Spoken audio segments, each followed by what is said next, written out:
오늘 우리 함께 나누실 말씀은 사무엘상 15장 24절부터 35절까지의 말씀입니다. 사무엘상 15장 24절부터 35절까지의 말씀 함께 읽겠습니다. 사울이 사무엘에게 이르되 내가 범죄하였나이다. 내가 여호와의 명령과 당신의 말씀을 어긴 것은 내가 백성을 두려워하여 그들의 말을 청종하였음이니이다. 청하오니 지금 내 죄를 사하고 나와 함께 돌아가서 나로 하여금 여호와께 경배하게 하소서 하니 사무엘이 사울에게 이르되 나는 왕과 함께 돌아가지 아니하리니 이는 왕이 여호와의 말씀을 버렸으므로 여호와께서 왕을 버려 이스라엘 왕이 되지 못하게 하셨음이니이다 하고 사무엘이 가려고 돌아설 때에 사울이 그의 겉옷자락을 붙잡음에 찢어진지라.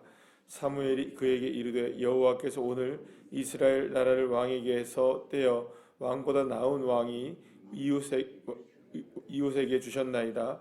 이스라엘의 지존자는 거짓이나 변개함이 없으시니 그는 사람이 아니심으로 결코 변개하지 않으심이니이다 하니 사울이 이르되 내가 범죄하였을지라도 이제 청하옵나니 내 백성의 장로들 앞과 이스라엘 앞에서 나를 높이사 나와 함께 돌아가서 내가 당신의 하나님 여호와께 경배하게 하소서 하더라. 이에 사무엘이 돌이켜 사울을 따라가매 사울이 여호와께 경배하니라. 사무엘이 이르되 너희는 아말렉 사람의 왕 아각을 내게로 끌어오라 하였더니 아각이 즐거이 오며 이르되 진실로 사망의 괴로움이 지났도다 하니라. 사무엘이 이르되 내 칼이 여인들에게 자식이 없게 한 것 같이 여인 중 내 어미에게 자식이 없으리라 하고 그가 길갈에서 여호와 앞에서 아각을 찍어 쪼개니라. 이에 사무엘은 라마로 가고 사울은 사울 기브아의 자기의 집으로 올라가니라. 사무엘이 죽는 날까지 사울을 다시 가서 보지 아니하였으니 이는 그가 사울을 위하여 슬퍼함이었고 여호와께서는 사울을 이스라엘 왕으로 삼으신 것을 후회하셨더라. 아멘. 할렐루야. 사울이 이제 오늘 본문에 보면 뒤늦은 후회를 하게 됩니다. 어쩌면 이렇게 생각할 수 있죠. 우리가 어제 이제 말씀을 나눈 걸 생각해 보면 그래도 이제라도 좀 후회를 하고 좀 주님 앞에 돌이키면 마지막에 기회라도 한번 잡으면 어떨까라고 했는데 마치 이제 오늘 본문에 보게 되면 마지막 기회를 한 번 더 잡게 되는 것 같아 보이긴 합니다. 자, 그런데 이게 늦은 후회라는 거죠. 그러면 왜 이걸 늦은 후회라고 얘기를 하느냐? 오늘 이 본문에서 보게 되면 뭐라고 얘기하느냐? 하나님 앞에 예배하게 해달라. 내가 백성들을 의지했다. 하나님을 의지하지 않고 하나님 말씀을 청종하지 않고 백성들 때문에 내가 이렇게 됐다. 하나님 앞에 예배하게 해달라. 이렇게 보면은 정말 이게 뭐랄까요? 이 하나님 앞으로 회개하고 돌아오는 것처럼 보이는데 실상은 오늘 본문을 자세히 읽어보게 되면 이 회개조차도 정말로 진심에 담긴 회개. 이제 우리가 비교할 수 있는 게 이제 다윗이잖아요. 다윗이 이제 밧세바를 범하고 나서 1년 만에 나단 선지자가 찾아갔을 때 그 죄가 바로 당신입니다. 그런 죄인이 당신입니다라고 얘기했을 때 그는 정말로 하나님 앞에 마음을 다해서 회개하잖아요. 그래서 시편 51편 같은 데 말씀 보면은 하나님 앞에 정말로 자신의 삶의 모든 죄를 내려놓고 주님 앞에 정결한 마음을 달라고 얼마나 그렇게 주님 앞에 간절하게 회개를 합니까? 자, 그것과 우리가 비교를 해본다면 사울의 회개는 회개가 아닌 것을 우리가 보게 됩니다.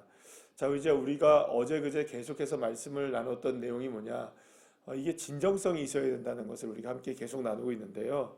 오늘 본문에서 보게 되면은 마치 이제 24절부터 쭉 얘기하게 보면 진짜 진정성이 있게 하나님 앞에 회개하는 것처럼 보입니다. 자, 그런데 30절로 넘어가서 보게 되면 사울이 어떤 그 이야기를 하게 되냐면 이제 사무엘의 바지끄랑이까지 잡아요. 절대로 가지 마시라고, 나를 버리고 가지 말고 하나님 앞에 우리가 회개를 같이 하자. 하나님 앞에 예배를 좀 드리게 해달라. 이렇게 얘기를 합니다. 그런데 여러분 사울이 사무엘의 바지끄레기를 잡아 당긴 이유가 뭔가? 찢어지게 했잖아요. 그 정도로 갈급했던 것이죠. 그만큼 절박했던 것이죠. 그러면 그 절박함이 도대체 뭐냐? 하나님 앞에 버림받게 되는 절박함이었느냐? 아니면 다른 절박함이었느냐를 우리가 보게 되면 되잖아요.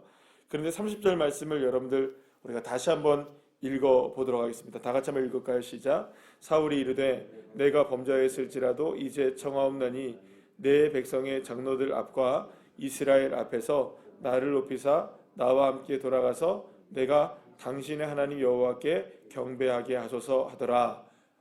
이렇게 얘기하죠. 여러분들 여기서 몇 가지 문제점을 우리가 탁 봐도 여러분들 알 수 있는 것들이 있을 것입니다. 첫 번째는 뭐냐면 마지막 중에 보게 되면 여호와께 경배하게 하소서. 이게 지금 경배할 일입니까? 회개할 일입니까? 물론 경배에 맞죠. 하나님 앞에 경배를 해야 되죠. 그런데 경배하는 거, 예배하는 것도 중요하지만 지금 먼저 하나님 앞에 나가서 뭘 해야 하는 게 맞습니까? 하나님 앞에 회개하는 게 맞겠죠. 물론 그 경배 안에도 회개가 포함되어 있을 수도 있겠지만 중요한 건 하나님 앞에 내가 내 죄를 자복하고 회개할 수 있는 기회를 내게 주십시오. 이게 훨씬 더 맞는 말일 텐데 그게 이제 아니라는 것이죠. 두 번째는 뭐냐면 거꾸로 한번 올라가게 되면 내가 당신의 하나님 여호와께, 이게 당신의 하나님 누구의 하나님입니까? 사무엘의 하나님이라고 얘기하는 거죠. 그러니까 여전히 하나님이 나의 하나님이 되지 못하고 있었던 겁니다.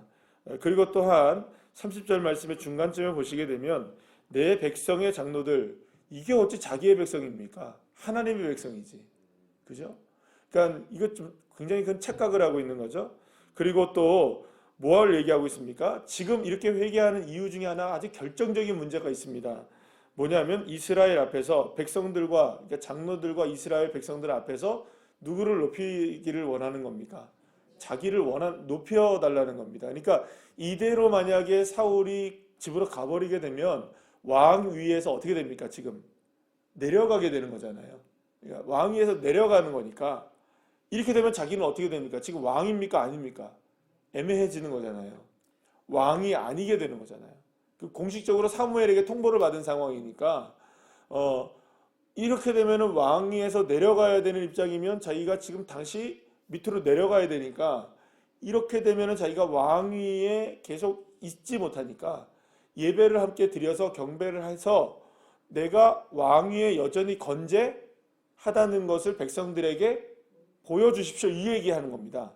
그러면 여러분들 지금 이게 사울이 문제를 알고 있습니까? 모르고 있습니까? 지금 24절의 말씀만 보면은 사울은 문제를 알고 있죠.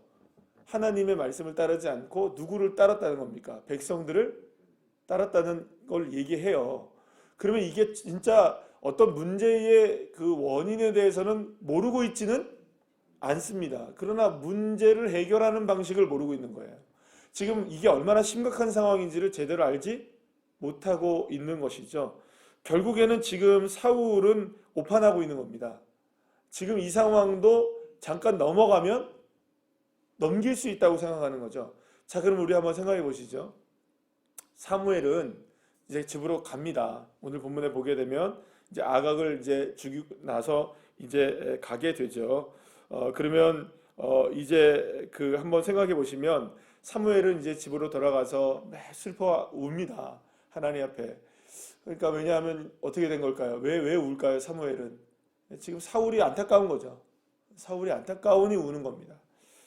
자, 그런데 이제 문제는 한번 여러분들 생각해 보시죠. 이제는 사무엘이 진짜 끝나거든요. 사무엘의 이야기가 끝나게 됩니다. 자, 그러면 사울은 어떻게 생각했을까요? 한번 생각해 보시죠. 사울은 이 예배를 드렸잖아요. 어쨌든 하나님 앞에 경배를 했습니까? 안 했습니까? 네, 경배했어요. 네, 경배했어요. 오늘 보시게 되면 31절에 보면 사무엘과 같이 사울이 가서 경배를 합니다. 그러면 여러분들 사울은 어떻게 생각했을까요? 아, 이제 된 거죠. 잘 넘어간 거죠. 사울의 입장에서 생각하면 사무엘이 같이 갔고 예배를 드렸고 백성들 앞에서, 그러니까 문제 있습니까? 없습니까? 사울에게 있어서는 없어요. 이제 된 거예요. 넘어갔어요. 이제 그래서 죽는 날까지 왕으로 살아요. 자기는. 그럼 문제 없나요? 아니죠. 이게 이제 뭐랄까, 사울의 진짜 문제가 여기서 나타나는 거죠. 하나님이 버리고 하나님은 아님에도 불구하고 여전히 자기는 괜찮다고 생각하는 거죠. 그러니까 이게 지금 정말 괜찮은 것인가를 우리가 묵상을 해봐야지 되는 겁니다. 사랑하는 여러분, 사실은 이제 더 이상 사울은 하나님께 세우신 왕이 아닙니다. 그리고 우리가 바로 다음 장 16장에는 하나님께서 새로운 왕으로 다윗을 세우는 장면을 이제 보게 됩니다. 하나님은 이렇게 얘기하시죠. 이제 사무엘 슬퍼하는 사무엘을 불러다가 이제 그 다윗의 집으로, 이새의 집으로 보낼 때에 뭐라고 얘기하시냐면, 하나님이 너 언제까지 그렇게 슬퍼할 거냐, 다음 일을 해야지 라고 얘기하는 거죠. 그러니까 하나님은 이미 끝난 겁니다. 그러나 이제 문제는 뭐냐면, 오늘의 본문에서만 보게 되면 사울은 여전히 자신이 높여졌다고 생각하는 거예요. 어디에 지금 치여 있는 겁니까? 승리에 도취되어 있고, 자신의 지금 잘못을 알매도 불구하고 여전히 자신은 왕이니까 문제가 없다고 생각하는 것입니다. 어쩌면 이 모든 것이 사울의 다 착각입니다. 중요한 것은 여러분, 형식적으로 보게 되면 지금 상황에서는 사울은 모든 문제를 다 덮어버린 거죠.